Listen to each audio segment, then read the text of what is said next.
네, 저와 여러분이 함께 읽은 사무엘상 15장은 하나님께서 사무엘을 통하여 사울에게 아말렉과의 전쟁을 명하셨습니다. 전쟁을 하되 모든 것을 진멸하라 이렇게 말씀하셨는데 사울은 이것을 불순종해서 이제 하나님으로부터 버림을 받게 되는 내용이 15장의 내용인데 이것을 조금 자세히 살펴보도록 하겠습니다. 오늘 전쟁에 대한 내용이기 때문에 제가 오늘 본문을 설명하기 전에 러시아와 우크라이나 전쟁에 대해서 그래도 한 번쯤은 좀 본문과 관계가 없지만 그래도 좀 연결해서 기도를 부탁하고 싶은 마음이 들었습니다. 왜 러시아가 우크라이나를 침공해서 전쟁을 하는 것일까 참 궁금했습니다. 푸틴의 의도가 무엇일까? 보니까 나토는 계속 그 동유럽을 나토의 회원국으로 받으면서 그렇게 좀 확장하고 있습니다. 러시아는 이제 소련이 해체됐는데 점점 나토가 확장하니까 두려움을 느꼈습니다. 아마 우크라이나를 그 중립지대로 삼고 싶지 않았나 싶습니다. 이러한 가운데 중요한 것은 각 나라들이 핵무기를 점점 보유하는 것을 늘리고 있다고 합니다. 영국이 가장 앞장서서 줄이려고 했는데 다시 늘리고 있고 군비도 늘리고 있습니다. 그 이유가 무엇이냐? 중국이 부상하고 있고 미국의 패권이 점점 힘을 잃고 있기 때문입니다. 그러면서 사람들은 이 푸틴이 우크라이나를 침공한 걸 통해서 중국이 이 대만을 공격할 것을 염려하고 있습니다. 그러면서 그 영향이 과연 한반도에게는 어떠한 영향을 줄 것인가? 이런 거 연관시켜 가지고 많이 그렇게 언급하는 부분들을 우리가 볼 수 있습니다. 사랑하는 여러분, 이렇게 러시아와 우크라이나의 전쟁은 단순한 전쟁으로 끝나지 않고 우리에게 유가와 물가가 오르게 되는 것뿐만 아니라 장차 이 세계 질서가 어떻게 흘러갈 것인가? 미국의 패권이 약해지고 중국이 부상하면서 어떠한 국제 질서가 전개될 것인가? 지정학적으로 남과 북이 대치하고 있는 이 한반도에서 과연 우리는 어떻게 살아야 할 것인가? 나라와 민족을 위해서 기도해야 될, 또 세계 평화를 위해서 기도해야 될 시점이 되지 않을까 하는 생각이 제가 많이 들어서 또 전쟁에 대한 본문이니까 본문을 살펴보기 전에 제가 여러분에게 말씀을 드립니다. 오늘 본문의 내용을 보면 하나님께서 사무엘에게 말씀하십니다. 불순종한 사무엘이 떠나갔는데 다시 하나님은 사무엘을 사울에게 보내셨습니다. 그 메시지가 무엇이었습니까? 아말렉과 전쟁을 하라는 것이었습니다. 그런데 그 하나님께서 이 전쟁을 명하신 이유가 2절 하반부에 기록되어 있습니다. 아말렉이 이스라엘에게 행한 일, 곧 애굽에서 나올 때의 길에서 대적한 일로 내가 그들을 벌하노니. 자, 하나님께서 아말렉에게 전쟁을 명령하신 이유는 출애굽했던 이스라엘 백성들을 아말렉이 공격했기 때문입니다. 그러면서 3절, 그 과거 역사 하나님께서 잊지 않고 기억하시면서 아말렉을 공격한데 그들의 소유, 사람과 좋은 물건 관계없이 전부 다 철저히 파괴하라. 진멸이라고 그랬는데 이것은 히브리어로 헤렘입니다. 철저한 파괴를 의미하는 것입니다. 여러분, 이 부분을 보면서 현대 독자들이 볼 때에는 하나님은 사랑의 하나님이라고 하는데 너무 잔인하신 것은 아닐까 이렇게 생각하기가 쉽습니다. 우리의 시각으로 볼 때에 맞습니다.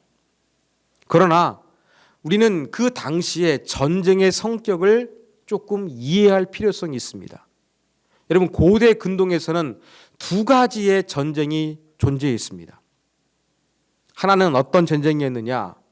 어떠한 나라가 그 자기가 얻을 수 있는 이득이 있기 때문에 특별히 정치적인 것, 경제적인 것, 어떠한 이런 이득이 있기 때문에 전쟁을 하는 경우가 많았습니다. 여러분, 내부에 문제가 있는데 다른 나라를 공격하면 똘똘 뭉치게 됩니다. 그리고 우리나라에 뭔가 자원이 필요한데 그것을 빨리 해결할 수가 없는데 빨리 공급받을 수 있는 방법은 이웃 나라를 침략하는 것이었습니다. 이러한 전쟁이 전쟁의 대부분을 차지했습니다. 그 조금 독특한 의미의 전쟁도 존재했습니다. 그것은 자기들이 믿는 신을 위한 전쟁을 하는 것입니다. 그러니까 뭔가 이득을 얻기 위해서 전쟁을 치르는 경우가 대부분이었지만 특수한 경우에는 자기들이 섬기는 신을 위해서 전쟁을 합니다. 여러분, 신을 위한 전쟁은 신에게 바치는 전쟁이기 때문에 전리품을 그 승전한 군사들이 가질 수가 없었습니다. 왜요? 신께 바치는 전쟁이기 때문에 전쟁에서 승리하면 모든 전리품을 신에게만 바치고 이제 전쟁에 참여했던 사람들은 전리품을 얻을 수가 없었던 전쟁도 존재했습니다. 이것이 바로 고대 근동에서 있었던 역사적인 현실이었습니다. 이것이 일반화되었습니다. 그러면 하나님께서 아말렉을 진멸하라고 말씀하신 것은 어떠한 차원이 있었습니까? 고대 근동에 이러한 그 경제적인 이득을 위한 전쟁뿐만 아니라 자기의 신들을 위한 전쟁이 있었는데 그러한 전쟁을 하나님께서도 명령하신 것이었습니다. 그러면서 그냥 아무 근거 없이 그런 것이 아니라 아말렉의 잘못을 하나님께서 반드시 기억하고 계셨기 때문입니다. 아말렉은 에서의 후손으로 유목을 하면서 약탈하는 것을 즐기면서 살았던 호전적인 민족이었습니다. 그런데 이제 애굽에서 나온 이스라엘 백성들이 약속의 땅을 가고 있는데 이 아말렉이 조금 치사합니다. 이스라엘 본 진영은 공격하지 못하고 맨 후미 쪽에 뒤처진 연약한 사람들을 공격하고 또 그 가나안 땅에 들어가는 것을 반대했던 그러한 민족이었습니다. 그러면 아말렉은 단순하게 이스라엘 백성들을 공격한 단순한 적이 아니라 하나님의 계획, 하나님의 뜻을 어그러뜨릴 수 있는 그러한 존재로서 이스라엘을 침략했던 것입니다. 하나님은 이것을 기억하셨고 모세에게 아말렉을 도말할 것을 출애굽기에 보면 명령하셨습니다. 드디어 이것이 이스라엘의 왕이 세워진 이후에 실현되게 되는 것이 바로 사무엘상 15장의 말씀입니다. 이러한 배경을 보면 하나님은 잔인한 분이 아니십니다. 왜요? 고대 근동에는 경제적인 이득을 위한 전쟁뿐만 아니라 신들을 위한 전쟁도 있었는데 하나님도 그렇게 하나님을 위하여 어떤 군사들이 이득을 취할 수 없는 전쟁을 명령하셨고 또 그 이유가 역사적으로 출애굽한 이스라엘 백성들을 후미에서 공격함으로 말미암아 하나님의 계획을 방해했기 때문에 하나님의 심판적인 성격 차원에서 하나님은 철저한 진멸을 명령하신 것입니다. 하나님은 결코 잔인하지 아니하신 분이라는 것을 우리가 잊지 말아야 하겠습니다. 자, 이렇게 하나님 명령을 받으니까 4절에 보니까 사울이 이제 백성들을 소집합니다. 군사들을 한번 헤아려 보겠죠? 그러니까 20만 명이 됐습니다. 유다 사람은 10,000명이었고요. 자, 그러면서 5절에 보니까 아말렉 성에 이르러 복병합니다. 여러분, 매복 작전을 사울이 상당히 좋아했던 것으로 보입니다. 그리고 이제 이 아말렉 성이라고 했는데 제가 아까 그 에서의 후손으로 유목민이라고 그랬습니다. 이런 사람들은 왔다 갔다 하기 때문에 성벽이 없는 어떤 그 거주하는 지역을 성으로 표현한 것으로 보입니다. 자, 그러면서 이제 매복 작전을 통해 가지고 전쟁을 준비했습니다. 이때 6절에 보니까 사울이 겐 족속에게 사람을 보내서 아말렉에서 떠나가라 이렇게 정보를 줍니다. 그리고 이 겐 사람들은 정말로 아말렉에게서 떠나갑니다. 여러분, 사울이 왜 그랬겠습니까? 예, 6절에 보면은 그 사울의 말 가운데 해답이 있어요. 이스라엘 백성들이 출애굽할 때에 겐 족속이 선대했기 때문에 그렇습니다. 모세의 장인이 겐 족속이에요. 그리고 성경은 겐 족속에 대해 상당히 우호적으로 언급하고 있습니다. 그러면 사울의 말은 틀리지가 않아요. 지금 하나님께서 사무엘을 통해서 아말렉을 공격하라고 그랬는데 출애굽 당시에 이스라엘을 공격했기 때문에 하나님의 구원 계획을 어긋나게 할 수 있는 대적자가 되었기 때문에 하나님께서 진멸 명령을 내리신 것입니다. 그런데 이 아말렉 민족 안에서 겐 족속이 살고 있는 거예요. 아마 아말렉 안에서 조금 약자의 모습으로서 살고 있었을 것입니다. 그런데 이러한 사람들을 과거에 호의를 입었으니까 이러한 사람들을 살려주려고 합니다. 어떻게 보면 상당히 참 인도주의적으로 보입니다. 은혜를 갚는 것으로 보입니다. 그런데 여기에는 심각한 문제가 있습니다. 무엇입니까? 3절의 명령이에요. 아말렉을 진멸하라는 거였어요. 겐 족속도 아말렉 내에서 아말렉의 지배를 받으며 살았다고 한다 그러면 어쩔 수 없이 아말렉과 협력하는 집단임은 분명합니다. 그러면 아말렉과 관련된 모든 것을 다 철저하게 파괴하는 것이 하나님의 명령인데 겐 족속을 사울이 이렇게 피신할 수 있도록 도와주는 것은 은혜를 갚고 또 인도주의적으로 참 좋은 정책을 펼치는 것이 아니라 하나님의 명령을 순수하게 실천시키지 못하는 그러한 모습을 담고 있는 것으로 우리가 이해해야 할 것입니다. 자, 그러면서 7절 이하에 보니까 이제 사울이 겐 족속이 떠나가니까 아말렉을 공격했습니다. 게임이 안 됐나 봅니다. 그래서 8절에 보니까 아말렉 왕 아각을 생포하게 됩니다. 나머지 백성들은 전부 다 죽였습니다. 그리고 9절 보면 사울과 백성이 아각과 그의 양과 소의 가장 좋은 것, 기름진 것, 어린 양, 좋은 것은 남기고 가치 없고 하찮은 것은 파괴를 했습니다.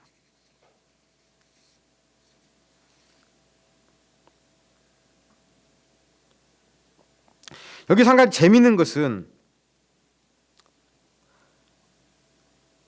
사울과 백성이 하나님의 명령을 어겨서 모든 것을 진멸하지 않은 것으로 우리는 생각합니다.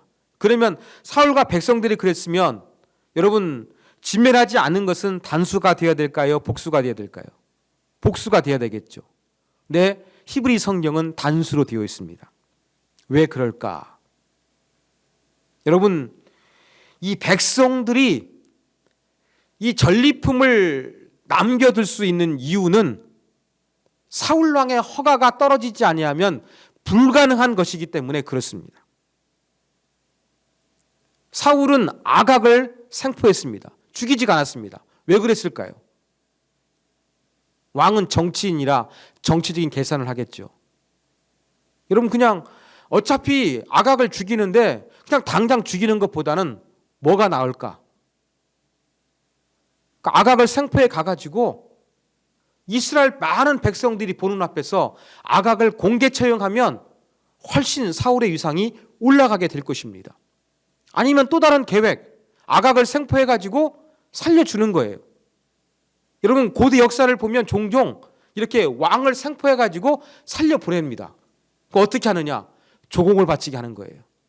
그러한 생각을 사울이 했을 수도 있을 것입니다. 그러면서 이제 백성들한테도 말을 했겠죠. 아각만 그렇게 멋지게 자기 정치적인 이득을 계산하면서 살려뒀겠습니까? 이 아말렉 사람들이 가지고 있었던 좋은 가축 중에서 이걸로 여호와께 제사를 드리자. 멋지고 풍성한 감사제를 드리면 하나님도 기뻐하시고 내 왕위도 튼튼하게 될 것이다. 사울은 이러한 계산했던 것입니다. 그래서 사울의 명령이 없이는 어떻게 그 아랫사람들이 그 헤렘 명령, 진멸하라는 명령을 거행했겠습니까? 그렇기 때문에 성경은 사울의 역할이 중요했기 때문에 이것을 단수로 표현하고 있다는 거 기억하시면 되겠습니다. 그리고 남기고라는 단어는 남기다는 의미도 있습니다만 아까워하다라는 그런 의미도 있습니다. 욕심이 들어간 거예요. 그런 것 때문에 이제 하찮은 것만 파괴하고 좋은 것, 값진 것은 남겨둔 것으로 보입니다. 자, 이렇게 전쟁에서 승리를 했습니다. 아각도 생포하고 좋은 동물들 죽이지 않아 가지고 하나님께 드린다고 딱 준비해 가지고 끌고 왔습니다. 하나님이 다시금 사무엘에게 말씀하십니다. 11절, 내가 사울을 왕으로 세운 것을 후회한다. 여러분, 하나님이 후회하신대요. 이해가 안 되죠? 이것은 신인 동형론적인 표현입니다. 하나님께서 인간이 이해할 수 있도록 하나님께서 인간인 것처럼 그렇게 표현하신 것 뿐이에요. 하나님이 실수를 인정하신 것이 아니라 이 불순종하지 못하는 사울의 모습에 대해서 하나님이 가슴 아파하신다는 표현이 사울을 왕으로 삼은 것을 후회하신다는 의미가 담겨져 있습니다. 이 말을 듣고서 사무엘이 온 밤을 여호와께 근심하여 부르짖습니다. 이 사울의 연약함을 안타까워하는 이 사무엘의 그러한 심정임을 우리가 여기서 알 수가 있는 것입니다. 자, 기도를 끝난 다음에 이제 사울을 만나려고 사무엘이 나가려고 하는데 인명의 제보자가 나타납니다. 사울이 갈말에 자기를 위한 기념배를 세우기 위해서 길갈로 갔다는 이야기를 듣게 됩니다. 여러분, 사무엘이 사는 곳은 라마였고요. 사울이 살던 곳은 기부아입니다. 4km밖에 안 돼요. 직선으로. 그런데 이 사울이 지금 직선으로 기부아에서 40km 정도 떨어진 갈멜까지 내려간 이유가 무엇이었느냐?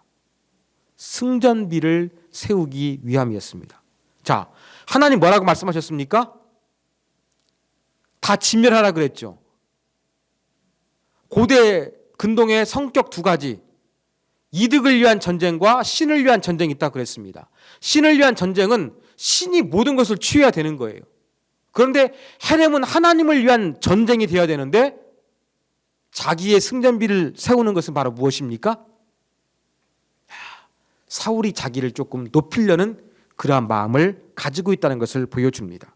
자, 승전비라고 번역된 히브리 단어는 야드인데 원래 손이에요.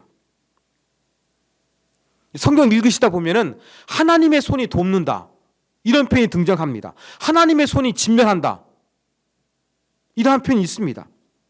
그런데 사울의 승전비, 사울의 손이 나온다는 것은 무엇입니까?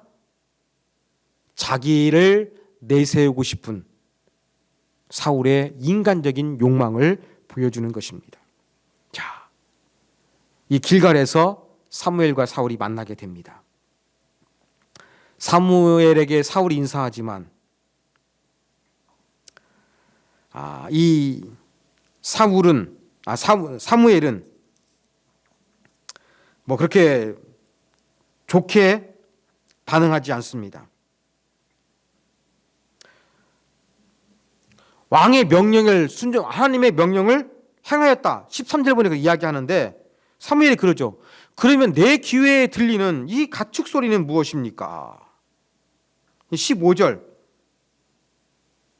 그것은 백성들이 하나님 여호와께 제사하기 위해서 가장 좋은 곳을 남기고 끌고 왔을 뿐이지, 제사용으로 몇 개 남겼을 뿐이지 나머지는 전부 다 철저히 파괴했습니다. 그렇게 이야기합니다. 그자 16절 사무엘이 잠깐만요. 딱 이 사무엘이 사울의 입을 막으면서 지난 밤에 하나님께서 나타나 내게 말씀하신 것을 왕에게 일러주겠다고 이야기를 합니다. 말씀해 보시라고. 그러면서 17절 이야기합니다. 먼저 사무엘은 사울이 어떠한 때 왕이 되었는가를 설명합니다. 기억해 보라는 것이지요. 그렇게 좀 겸손한 모습, 왕으로 지명되지만 숨는 모습, 이렇게 겸손하고 자기 자신을 높이지 않는 모습을 가졌을 때 하나님께서 왕으로 삼으셨는데 지금은 어떤 마음 가졌습니까? 자기를 위해서 승전비를 세우고 싶은 마음을 갖는 거예요. 그리고 하나님께서 모든 것을 철저히 파괴하라 그랬는데 눈에 좋은 거 파괴하지 않았다는 불순종을 사무엘이 지적을 합니다. 그러면서 여호와께서 악하게 여기시는 일을 행하였나이까 이렇게 이야기합니다. 그런데 사울이 참 어떻게 보면 뻔뻔하지요. 20절 보니까 나는 여호와의 목소리를 청종해서 아말렉 왕을 끌고 왔고 백성들이 제 하나님께 제사하기 위해서 양과 소 좋은 거 끌고 왔을 뿐이다. 이게 핑계를 대는 거예요. 그러자 22절 사무엘이 정말 유명한 이야기를 합니다. 그래요? 제사하기 위해서 하나님의 명령을 어기고 이 가축들을 끌고 왔다고요? 하나님께서 좋아하시는 것은 무엇이냐? 순종이 제사보다 낫고 듣는 것이 수양의 기름보다 낫다. 수양의 기름 언제 드리는 것입니까? 제사를 드릴 때 하는 것이지 않습니까? 그러니까 순종과 듣는 것, 이것이 바로 제사를 드리는 것보다, 뭔가 하나님을 위해서 행동한다고 하는 것보다 먼저 하나님의 뜻에 순종하는 것이 우선적이다. 이것을 사무엘이 이야기하는 것입니다. 그러면서 23절은 조금 더 깊이 나아갑니다.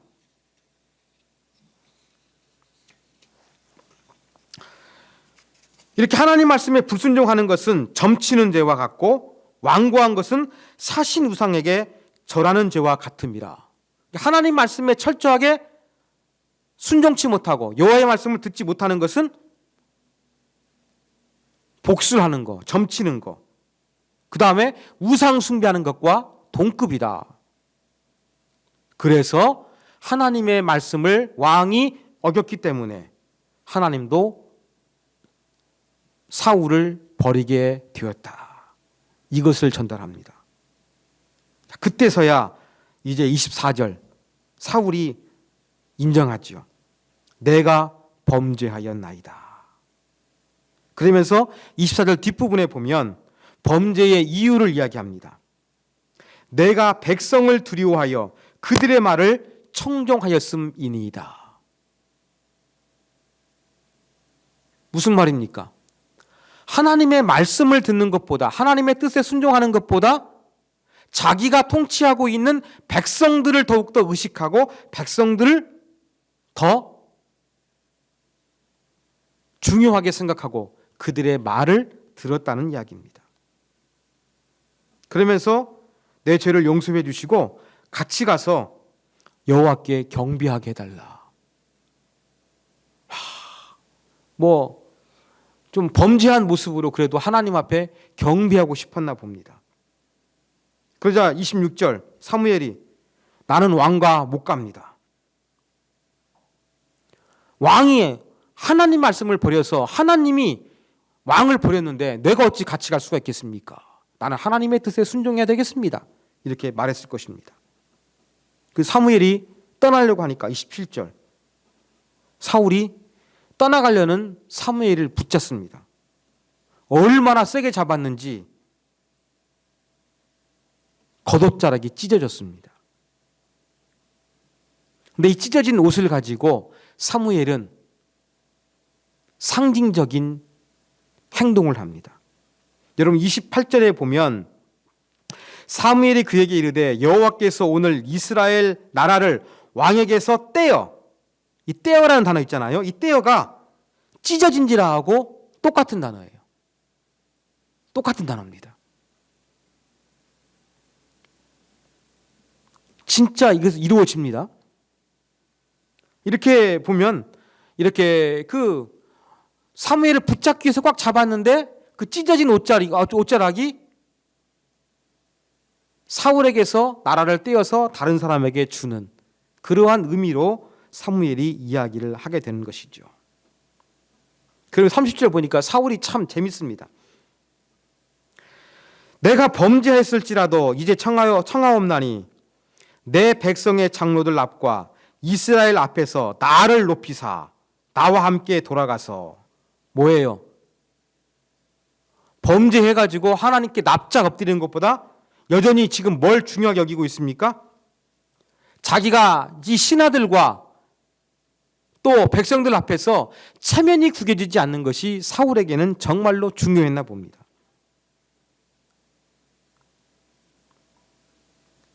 나와 함께 돌아가서 여호와께 경배하게 해달라. 이게 무슨 말입니까?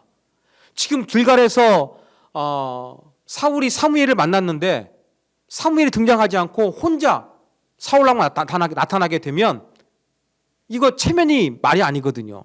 그러니까 어떻게 해서든지 이 백성들에게 자기의 위험 있는 모습을 보여주기 위해 가지고 사무엘을 어떻게 해서라도 설득해가지고 자기와 함께 갈 수 있도록 설득하고 있는 그러한 모습을 보여주고 있습니다. 그러면서 내 백성의 장로들 앞, 당신의 하나님 여호와, 대조가 되지 않습니까?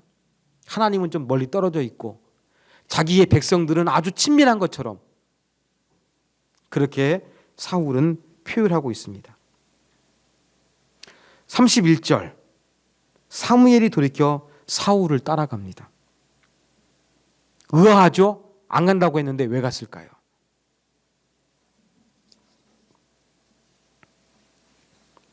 자, 여기에는 사무엘이 사울을 용서해서 따라간 것이 아니라 헤렘, 진멸하라 그랬는데 아직 진멸되지 않는 것을 사울을 대신해서 사무엘이 집행하기 위해서 따라간 것으로 보입니다. 그래서 대부분 학자들은 그 소양을 잡아가지고 하나님께 감사의 제사를 드렸겠지요. 이건 집례하지 않았을 것이라고 그렇게 학자들은 대부분 해석을 합니다. 그러면 제사도 안 드리는데 사무엘이 왜 갔겠습니까? 헤렘, 아각을 포로로 잡았잖아요. 아말렉 왕.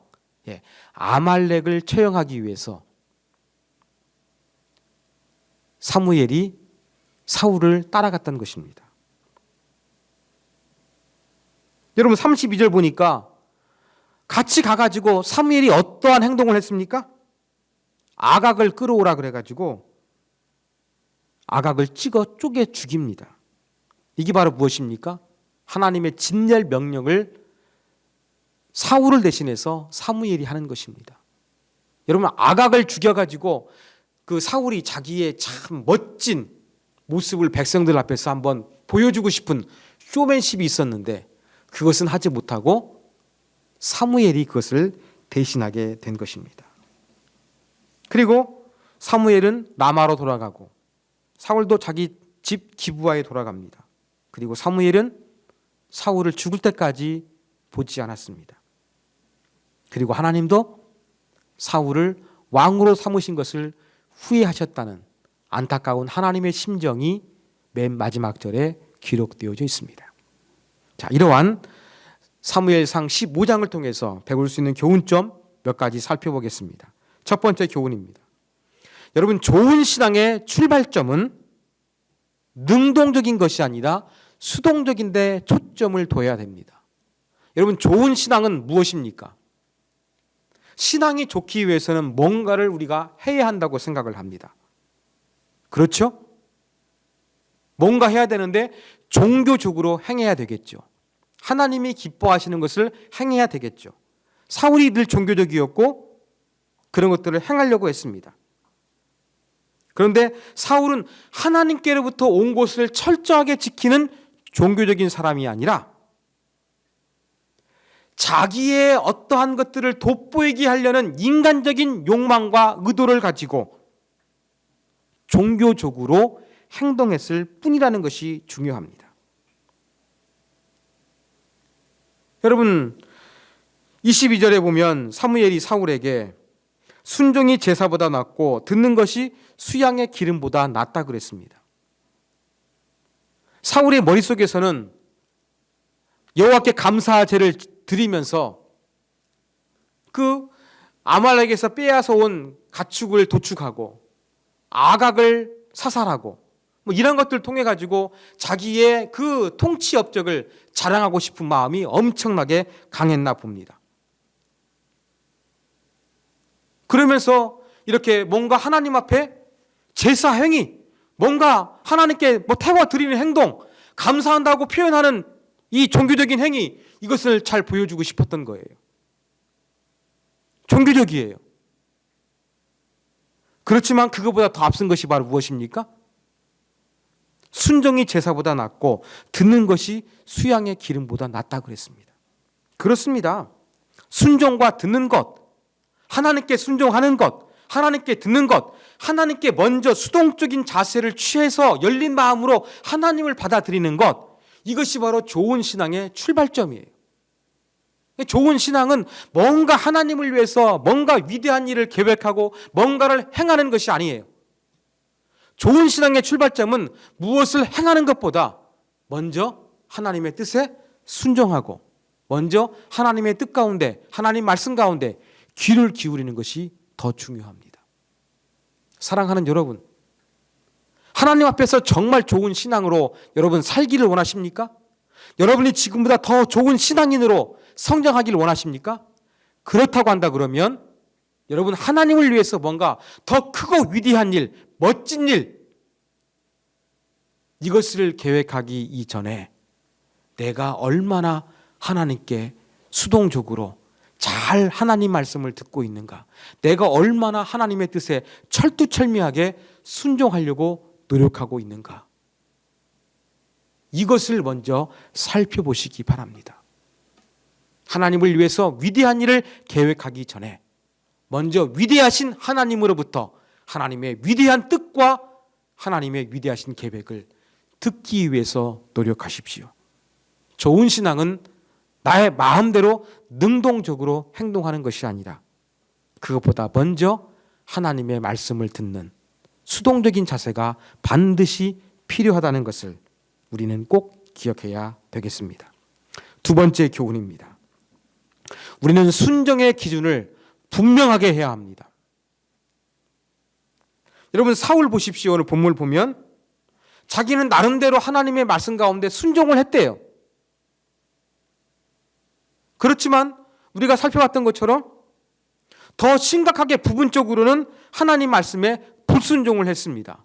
갠 족속을 살려준 거, 아각을 죽이지 아니한 거, 제사용 짐승들을 가지고 온 거, 불순종했습니다. 여러분, 이 순종의 기준이 좀 자의적이었던 것으로 보입니다. 자기 마음대로 했던 것으로 이렇게 보입니다. 여러분, 순종을 할 때 인간적인 욕심이 이렇게 좀 들어갔던 거예요. 여러분, 마지막에는 이 사울이 범죄했다고 시인을 하지만 그 전에 보면은 하나님의 뜻 가운데 순종했다는 것을 강하게 내세웁니다. 뻔뻔스럽게 연기하는 것일까요? 아니면 정말로 자신감 있게 자기가 순종했다고 생각하는 것일까요? 제가 본문을 좀 생각을 해봤는데 조금 진짜 자기가 순종 잘했다, 그 마음이 있는 것 같아요. 진짜로 역사의식도 가지고 있어가지고 갠 족속도 선대할 줄 알고 아각도 죽이지만 당장 안 죽이고 많은 이스라엘 백성들 앞에서 죽이면 되는 것이고, 백성들이 그거 조금 아까워서 아낀 거, 그거 그렇게 해라, 가급적이면 그 생포한 제물로 여호와께 감사 제물을 드리면 더 멋져 보일 것 같으니까 그렇게 명령했는지도 모릅니다. 그럼 나름대로 하나님의 뜻을 잘 순종하기 위해서 자기는 노력했다고 항변할지도 모릅니다. 여러분, 우리가 하나님을 섬길 때에, 또 하나님께 순종할 때에 사울처럼 자의적인 기준을 가지고 순종하지 않으려고 하는 것이 정말로 중요합니다. 철저하게 하나님의 뜻에 순종하는 자세가 저와 여러분에게 필요합니다. 인간적인 욕심, 사울처럼 인간적인 계산 하지 마십시오. 거기서부터 많은 문제가 파생하는 것입니다. 여러분, 사울을 보십시오. 승전비를 세우려고 합니다. 멋진 제사를 드리고 아각을 공개 사형시켜가지고 자기의 위상을 높이려고 합니다. 이러한 계획들을 가지고 있었는데 오히려 그 계획이 성취되는 것이 아니라 하나님께 버림받게 되는 또 다른 엄청난 충격적인 사실이 전해지게 됩니다. 그 전에 하나님 버리신다고 그랬는데 아말렉 전쟁을 통해서 하나님이 한 번 더 기회를 주신 거예요. 그런데 사울은 여기에 대해서 다시 한번 철저하게 순종하기를 실패해서 하나님께서 왕으로 삼은 것을 후회하신다는 표현이 2번씩이나 본문에서 반복되고 있는 것입니다. 사랑하는 여러분, 좋은 신앙은 먼저 듣는 것이라고 제가 말씀을 드렸습니다. 하나님의 말씀을 듣고 순종하되 취사 선택해서 순종하지 마시고 전적으로 모든 하나님의 말씀 가운데 순종하는 자세가 중요하다. 내가 순종하는 기준을 하나님 앞에 맞추어야 한다는 사실을 우리가 잊지 말아야 되겠습니다. 마지막 3번째 교훈입니다. 우리는 하나님의 말씀보다 인간을 더 의식하지 말아야 한다는 교훈점을 얻습니다. 사울이 그랬습니다. 여러분, 자기가 시인했잖아요. 내가 하나님의 말씀보다 백성들의 말을 더 두려워했습니다. 보이지 아니하는 하나님보다 눈에 보이는 이스라엘 백성들을 더 두려워하고 그들을 의식했던 것이 사울의 문제점이었습니다. 사랑하는 여러분, 하나님 말씀이 앞섭니까? 아니면 내 주변에 있는 사람들을 의식하는 것이 앞섭니까? 우리 한국 사람들은 체면을 상당히 중요시 여깁니다. 사람들 앞에서 조금 안 좋은 모습 보여주지 않기 위해서 감추려고 합니다. 이러한 민족적인 특성 때문에, 이러한 한국민의 특성 때문에 우리의 영적인 면에서도 하나님의 말씀을 더 우선적으로 철저하게 붙잡기보다는 사람들을 의식하는 모습이 저와 여러분에게도 얼마든지 나타날 수가 있습니다. 하나님은 눈에 보이지 않고 사람들은 눈에 보이고 그들이 나에 대해서 나쁜 이야기를 퍼뜨리면 내가 고립되고 내가 어려워질 것 같은 생각이 우리를 두렵게 만들기 때문입니다. 우리는 어떠한 사람입니까? 사울처럼 사람들의 눈과 시선과 그들의 목소리를 의식하는 사람입니까? 아니면 하나님의 말씀과 뜻과 하나님의 계획을 더 의식하는 사람입니까?